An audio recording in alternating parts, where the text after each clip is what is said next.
amigo, que el futuro brilla con Garapazo. La juventud se va como río, pero tú puedes cambiarlo. Blindamos al grupo, no me importaba lo que dijeran fuera en el exterior o la opinión o si teníamos chance o no teníamos chance o cómo estaba la cosa. A mí me importaba que ellos me escuchen a mí. Creo que lo más importante es que funcionamos como equipo, ¿viste? Dejar de lado muchas veces los egos. Siempre jugábamos a estadio lleno. Cuando íbamos al extranjero nos recibían cantidad de peruanos que vivían ahí. Fue algo espectacular, ¿no? Muy difícil a veces que vos puedas transmitir algo si no estás convencido. Y nosotros estábamos convencidos de la capacidad del jugador peruano. No pudo pasar el balón. ¡Se acabó! ¡Se acabó! ¡Se acabó! ¡Vuelve Perú a un mundial, Ramón! ¡Volvemos a un mundial después de 36 años! Ha ganado Perú, ha ganado 2-0. Es la locura en la cancha, es la locura en la tribuna. Volvemos a un mundial. Algún día tenía que ser. No hay mal que dure 36 años, ni fútbol peruano que lo resista. ¡Vamos al mundial!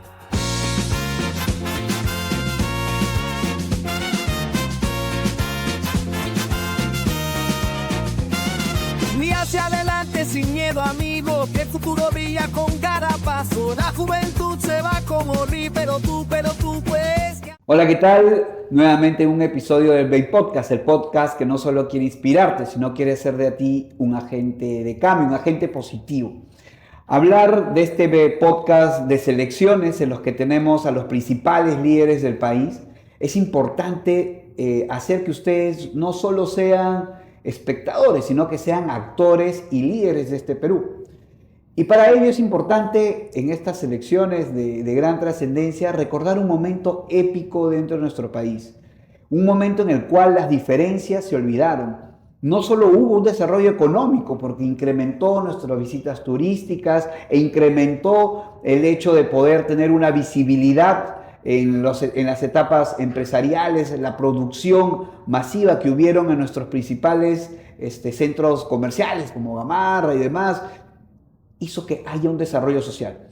Y ese desarrollo social en mezcla con el desarrollo económico es lo que genera un crecimiento como país.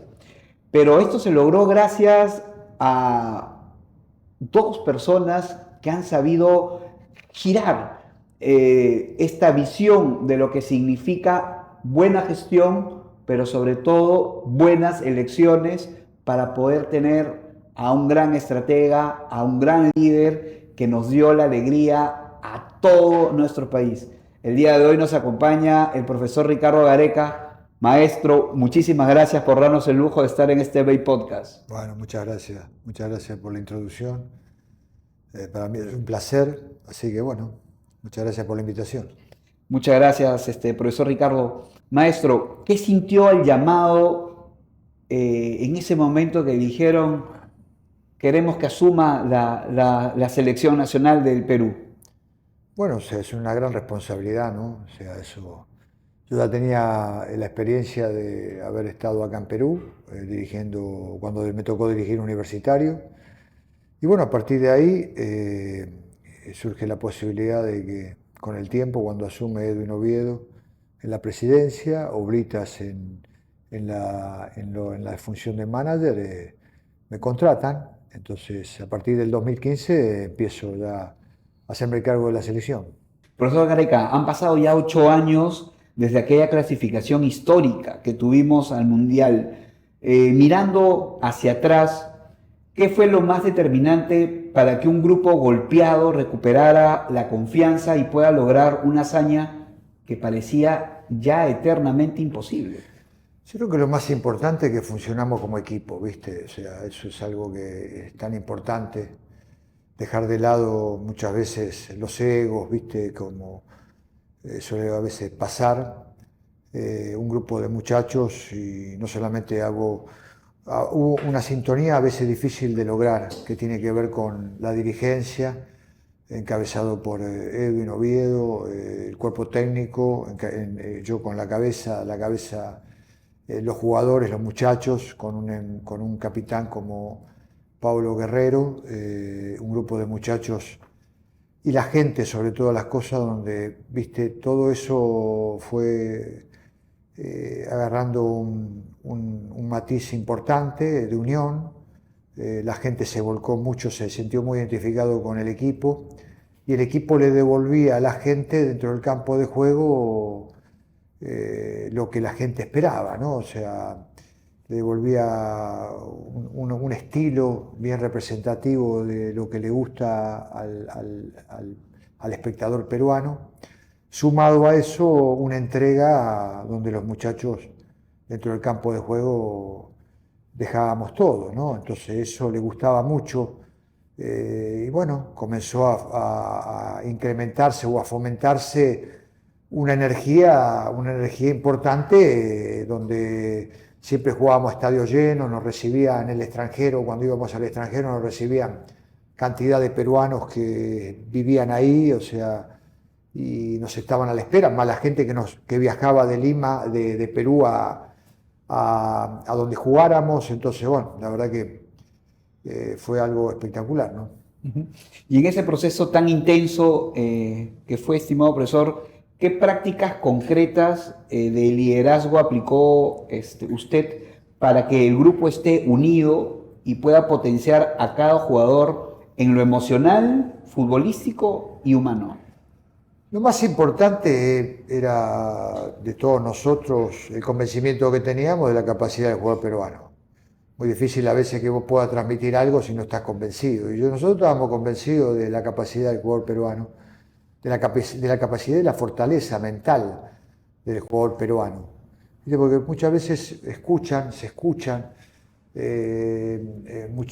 decir cosas que no son la verdad. La única verdad es que el jugador peruano está muy capacitado de poder desarrollar y de llegar a lograr cosas muy importantes, ¿no? Debido a su gran capacidad y debido a la escasa formación que tiene, a la escasa posibilidad de que le brindan. O sea, se le brinda muy pocas posibilidades, como ustedes como estudiantes deben hacer una carrera que comienza bien de abajo, entonces a lo largo de superarse, a lo largo de estudiar, a lo largo de capacitarse, logran recibirse con algún título o con alguna especialidad de algo. Un jugador de fútbol, en este caso, se abre caminos con muy poca formación. Prácticamente no se le brinda, no solamente no hay una formación y no hay un direccionamiento desde el Estado, desde directivos direcciones donde de pronto lo pueda acompañar una política deportiva, sino que, viste, a nivel de directivo o a nivel de clubes, salvo muy pocas excepciones, lo demás es muy hecho a pulmón, muy hecho a la capacidad individual de cada jugador de fútbol. Entonces, ese era el motivo más que nada que teníamos que llevar, estar convencidos ellos de la capacidad que tenían de poder sobrellevar todas las dificultades. Digamos que ha sido un buen match entre gestión eficiente, constante, que cree, más un trabajo serio a nivel de la administración del equipo. Sí, claro, aparte contamos con el apoyo total del presidente, porque tuvimos momentos muy complicados, momentos de inicio difíciles donde no se obtenían resultados y donde hay el respaldo necesario para lograr un objetivo. O sea, en ese aspecto, ese respaldo nos dio fortaleza, gestión, que es tan importante la gestión para lograr cosas, porque durante la gestión, durante el proceso hubo situaciones muy complicadas, como ir a jugar de visitante a lugares muy difíciles. Hay que contar con un buen arbitraje, hay que contar con buena tecnología o buena, mejor dicho, mecanismo como para llegar de la mejor manera, descansado, o sea, una buena logística que es tan importante como para que se prevea todo lo que tenga que ver con un cansancio. Entonces todo ese tipo de cosas se fueron contemplando, y ese tipo de cosas, sumado a todo lo que se iba generando, bueno, es lo que en definitiva terminó logrando la clasificación. Definitivamente, profesor. Justo una de las cosas, mientras que tuvimos el honor de contar con el presidente Edwin en el principal encuentro empresarial del país, que es el encuentro de líderes empresariales, contó un dato, pero totalmente inédito, ¿no? Nos comentó de que no había un vuelo directo de Lima a Nueva Zelanda, ¿no? Y él tuvo que ver toda una gestión, pero de primer nivel, haciendo un parangón o una comparación con que Uruguay, por ese trajín que tuvo también en el repechaje, que, bueno, tuvo que ir hasta Australia, tampoco tuvo vuelo directo, pero ahora que mencionaba, profesor, el hecho de estar cansado, ¿no? Y que no darle las condiciones más óptimas, tanto en la parte de la gestión como en la parte estratégica, pues fue definitivo y nos marcó pues un logro. Sí, porque hay que considerarlo, y seriamente hay que considerarlo, ya que está tan distorsionada muchas veces la información y todo ese tipo de situación, pero es real, hay que manifestarlo porque forma parte de un objetivo. Hay que tener muy en cuenta de que desde el proceso que se jugó todo contra todo en las eliminatorias, Perú nunca pasaba del 8º puesto. Entonces, aparte de eso, la vez que estuvo más cerca, que fue en la época de Juan Carlos Oblitas, que estuvo cerca de poder clasificar, Brasil había salido campeón del mundo y en ese formato no participaba en su totalidad. Así es. Entonces, si no, no le hubiese alcanzado tampoco. Entonces, todo ese tipo de cosas hay que contemplarlo porque Perú en épocas anteriores contaba con jugadores que estaban en las mejores ligas. Entonces, era un potencial muy grande que tenía y sin embargo, no podía acceder a todo esto. Entonces, es bueno remarcarlo porque tuvo que haber y se alinearon un montón de cosas que inicia con una gran gestión, con acercamientos de empresarios. Nosotros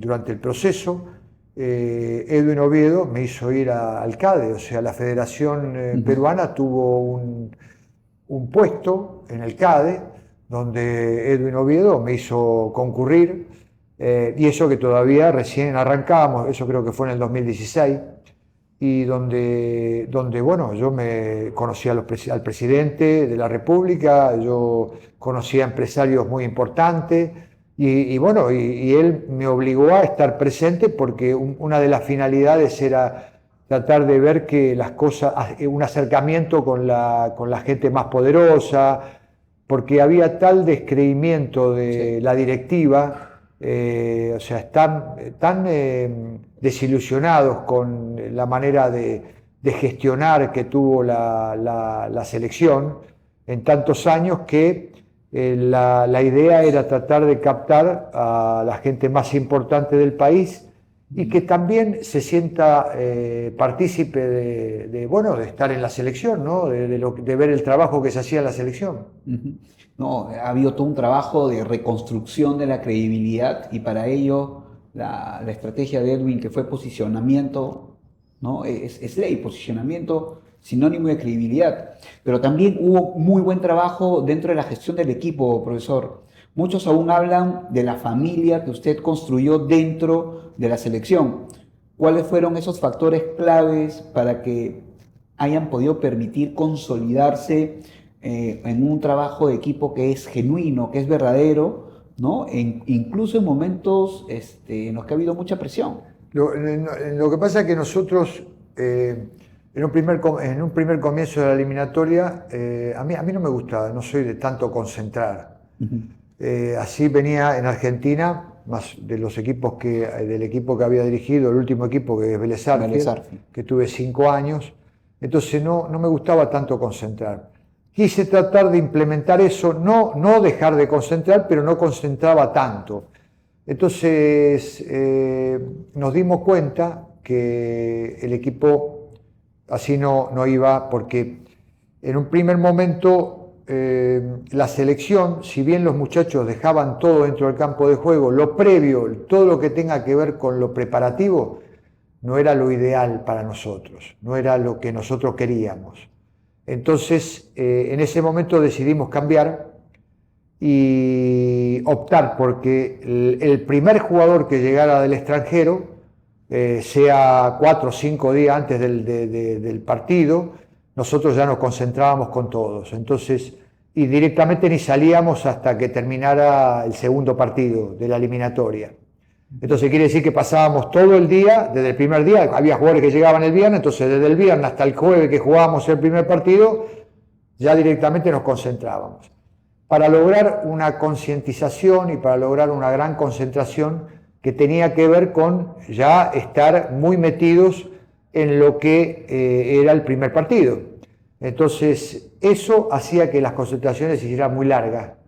Entonces, me interesaba que la familia viniera a visitarnos, le guardábamos un lugar en el hotel para que la familia, las esposas, los chicos y todos pudieran participar también y pudieran venir en la concentración. Entonces, ahí se empezó a hacer como una especie de una unión familiar, mucho más familiero todo, ¿no? Así que bueno, los muchachos salían siempre cuando la gente nos iba a visitar, en los previos a los partidos y todo, a saludarlos. O sea, se empezó a armar como una especie de comunión entre la familia, la gente, ¿no? Se acercaba mucha familia a la selección. Pausa técnica. ¿Ya probaste las papitas Tiapuy? Porque si no, te estás perdiendo el sabor más auténtico del Perú. Riquísimas, crujientes, peruanazas, con ese sabor auténtico que es indescriptible. Tengo ganas de comerme hasta 3 bolsas más. ¿Puedes dejarnos comer, por favor? Chips de papas nativas, Hechas con historia y con corazón. Tiapuy, las mejores papitas nativas, ahora disponible en tu bodega más cercana. Tiapuy, las papitas que acompañan a todos los jóvenes académicos y emprendedores. Profesor, la clasificación no solo fue un logro deportivo, como mencionaba al inicio, ¿no? Sino fue todo un fenómeno social, y eso obviamente dio y debe haber sido una gran gestión entre equilibrar la presión que tenía todo el país puesta en la selección y la necesidad de mantener a los jugadores enfocados y tenerlos motivados.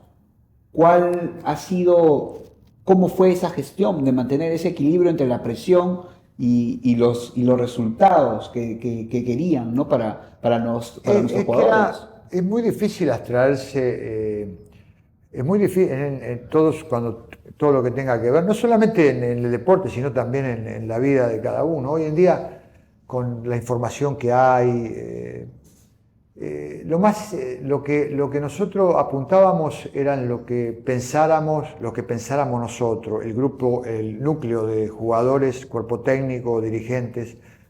Era importante no dejarnos guiar por las opiniones exteriores, que las hay, todo lo que tenga que ver con crítica, con opiniones, con información. Lo más importante siempre en un grupo es lo que piensa el grupo. Entonces, en ese aspecto logramos como una especie de protección, digamos que blindamos al grupo. No me importaba lo que dijeran fuera en el exterior, o la opinión, o si teníamos chance o no teníamos chance, o cómo estaba la cosa.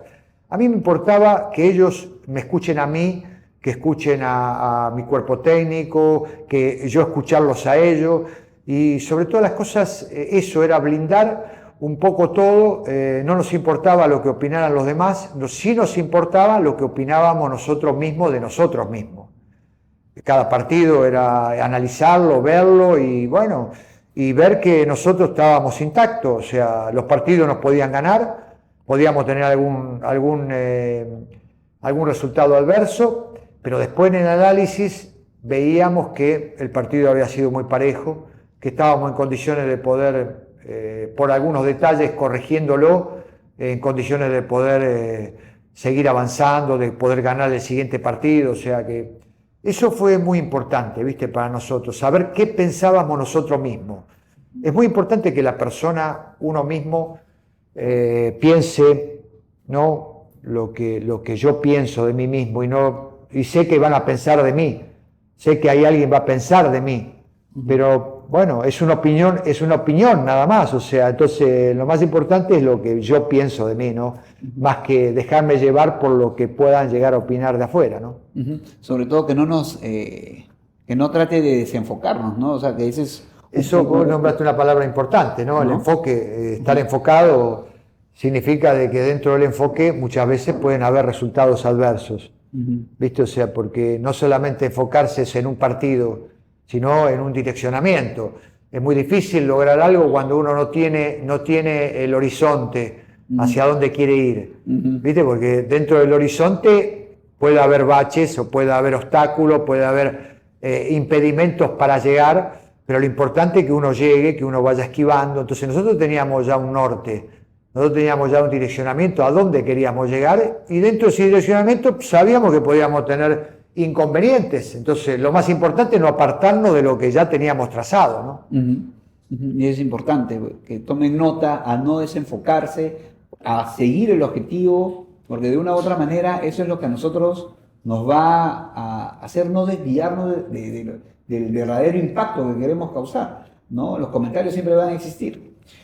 Le comento, profesor Gareca, de que uno de los principales productos que tenemos dentro del Perú y que tiene mucho impacto y trabajo en zonas altoandinas, y ahora es una marca deliciosísima que es Tiapuy, ¿no? En la cual se comparte el trabajo de mujeres ayacuchanas con la variedad inmensa que tiene de papa el Perú, ¿no? Y es un snack de primera. Y ese snack de primera me hace hacerle la pregunta a Tiapuy, que es parte de este equipo y de este podcast. De su experiencia y liderazgo, profesor Ricardo, ¿qué película o serie considera que mejor representa el tipo de liderazgo que usted ejerce, ¿no? O aspira a ejercer? ¿Hay alguna serie, alguna película que lo ayude? Eso, he visto tantas películas que no. La verdad que no. ¿Una para la sugerencia? No, la verdad que no. En series no soy de mirar tantas series. Las películas sí he mirado, pero la verdad que no. Hay una película que me gusta más que nada, que creo que se llama Invictus, que tiene que ver con Mandela y que tiene que ver con, me parece que era del rugby, del Campeonato Mundial de Sudáfrica, sí. Tiene que ver que la intervención de él Sí. Cuando ejerce sobre el equipo, sobre precisamente el equipo de Sudáfrica que compite a nivel de rugby, que había una expectativa enorme, pero la tranquilidad de él como para darle tranquilidad a los muchachos, a los jugadores, me parece que es algo importante como para tener en cuenta, ¿no? En cuanto a eso que se me ocurre y que me viene de pronto a la cabeza lo que vos me preguntás, ¿no? Sí, buenísimo. Creo que se llama Invictus, me parece la película. Igual lo vamos a poner acá el nombre de la película para que puedan verla. Y nuestra pregunta continental, Universidad Continental, ¿algún libro que haya marcado su vida, profesor Gareca, que lo haya inspirado profundamente? No soy de leer tantos libros, en definitiva en ese aspecto más que nada me vuelco a lo que tenga que ver en la actualidad mía o referente a lo mío, más que nada, pero no, la verdad que no. Hay un libro que me causó intriga, que tiene que ver con todo lo que es el más allá, que tiene que ver con todo lo que, la vida, después de la vida, que creo que se llama Muchas vidas, muchos sabios, de Brian Well. Ese es un libro que me cautivó, más que nada del desconocimiento, Muchas vidas, muchos sabios, o algo de eso que tiene que ver, que el autor sí es Brian Well, y que me cautivó respecto a lo que es hipnotizar a una persona y hacerla regresar, que él descubre regresar a otras vidas. O sea, quiere decir que pareciera que nosotros transitamos muchas vidas antes, inclusive en esta. Entonces eso me cautivó también. Buenísimo, y para tomar nota y complementarlas en este desarrollo que todos ustedes deben tener, porque en este auditorio, profesor Gareca, se va a compartir en todas las universidades del Perú esta entrevista, y siempre es bueno diversificar los contenidos académicos, así que para tomarlo en nota. Profesor Gareca, hablamos, esta es una pregunta transversal que siempre le hacemos a todos nuestros líderes de selecciones, como llamamos, en el cual hoy en día los jóvenes enfrentan críticas, ataques de estos famosos haters, estos odiadores, que de una u otra manera no te dejan avanzar, y con ello perdemos buenos políticos, buenos empresarios, buenos emprendedores. conversábamos segundos antes de que no debemos desenfocarnos y hacer caso a esos comentarios, pero alguna acción distinta, paralela, para que nuestros jóvenes puedan no verse disminuido con estas personas que siempre te restan en la vida, ¿no? Más no te generan algún tipo de aporte.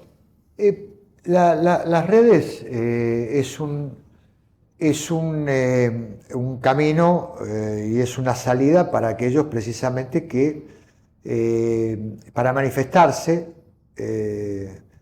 y manifestarse tiene que ver con sus broncas, tiene que ver con su impotencia por ahí de no poder lograr objetivos o no poder trascender en lo que a uno le gusta. En definitiva, tiene que ver más que nada con una manera de expresarse. Y dentro de las maneras de expresarse puede haber distintos matices, ¿no? Donde puede haber equilibrio, donde puede haber razonamiento y donde precisamente puede haber violencia, puede haber cualquier clase de comentario. Uh-huh. Pero simplemente son comentarios. Uh-huh. Entonces, esto es un poco lo que te decía en relación a otra pregunta, es quién gobierna la vida de cada uno, ¿viste? O sea, si uno empieza a leer o empieza a tomar nota del qué dirán o de cuánto opinan sobre mí, ya pasan, en vez de manejar uno su propia vida, ya otra gente empieza a manejarle la vida a uno. Y lo único que tenemos como objetivo es saber que nosotros somos los únicos capaces de poder resolver nuestros problemas, o sea, de qué es lo que quiero yo para mi vida. O sea, pues uno tiene que tener un direccionamiento, tiene que saber qué es lo que quiero, qué es lo que, hacia dónde voy. Entonces, yo lo único que le puedo decir es eso, o sea, a los chicos es lo actual, no hay nada que uno lo pueda evitar, es algo que debe convivir con nosotros y tenemos que saber convivir con eso. No es algo que va a desaparecer, no es algo que nosotros podamos hacer de que eso no ocurra, es algo que está instalado. Entonces, si está instalado, vivo con eso. Ahora, ¿cómo vivo con eso? Bueno, cada uno lo tiene que saber manejar. Y lo más importante de todo esto, por lo menos para mí, mi vida la manejo yo. Sé que van a haber opiniones, sé que van a haber comentarios, sé que van a haber críticas, sé que la gente puede opinar, pero mi vida la manejo yo. Yo soy el que resuelvo qué está bien y qué es lo que quiero para mí y a quién le hago caso y a quién escucho y a quién no escucho. Y en eso yo creo que es algo fundamental como para tener en cuenta, ¿no? Yo creo que eso es importantísimo, que no perdamos el camino de nuestra vida, ¿no? Nosotros somos los que guiamos y llevamos a saber convivir, ¿no? O sea, la crítica es inherente. Yo creo que más bien podría calificarse como un galardón a lo bueno que estás haciendo, ¿no? A que estás existiendo, ¿no? Y eso es algo que no debe impedir para que haya desarrollo de grandes líderes. Profesor Gareca, finalmente, hace poco un estudio de KN Data mencionaba que los jóvenes ahora ya no solo quieren irse del país por falta de oportunidades, sino también por la inseguridad en la que vivimos, ¿no? Y tienen miedo a emprender, tienen miedo a liderar diferentes circunstancias para apostar y seguir creyendo en el país. Nos encantaría un mensaje final a su cámara, a estos jóvenes, que es posible realizar los sueños. Usted realizó el sueño de más de 30 millones de peruanos. Yo creo que un consejo como el suyo de explicarle que hemos pasado por peores circunstancias en el Perú, hemos pasado por circunstancias del terrorismo y hemos salido adelante. Un mensaje de aliento, profesor Ricardo, a toda nuestra comunidad extensa de KN, por favor. Yo creo que el peruano como primera medida, es una persona talentosa. Es una persona que se abre camino, no solamente aquí en el país, sino donde él se lo proponga. A mí me parece que más allá de los problemas a todo nivel que enfrenta, de los grandes problemas institucionales que tienen, yo me quedaría con el talento. no me quedaría con todo y no observaría mayores problemas. O sea, yo creo que tienen toda la capacidad. Los jóvenes, es un país muy trabajador, es un país que no le brinda demasiadas oportunidades, pero que se la rebuscan como para triunfar. Entonces, a partir de ahí, me quedaría con el talento que tienen en todo aspecto y que apostaría a eso. A los jóvenes que no tengan miedo en nada, que acepten cualquier desafío, ya sea acá en el país o donde ellos decidan, y por sobre todas las cosas, que nunca pierdan la fe. A mí me parece que lo más importante es eso, conservar la fe. Tienen todo el potencial como para poder triunfar, así que les mando un abrazo y les deseo todo lo mejor. Muchísimas gracias, profesor Ricardo. Y definitivamente, ¿no? Yo creo que siempre hay un factor en común en todos estos grandes líderes peruanos que hemos entrevistado, desde Gastón Acurio, Julio Velarde y ahora contigo, profesor Ricardo, es ese cariño de querer formar siempre el talento. Yo creo que, y lo más importante, es creer y confiar en nuestro país y tener fe. Así que yo creo que ese es el factor de éxito que siempre es determinante en todos los grandes líderes que nosotros tenemos en nuestro país. Muchísimas gracias, profesor Ricardo. Nuevamente, 8 años posteriores de esa gesta que unió a un país, en nombre de toda la comunidad que ejerzo y que lidero, le doy mi agradecimiento por hacer ese desarrollo económico y social dentro del Perú y sobre todo por volver a hacernos cantar el himno nacional como nos lo hizo. De verdad, muchísimas gracias, profesor Ricardo. Muchas gracias a ustedes por la invitación. Nos vemos en el siguiente episodio del Rey Podcast. Ya sabes, escribe, comenta, dale me gusta y compártelo por todos lados. Nos vemos.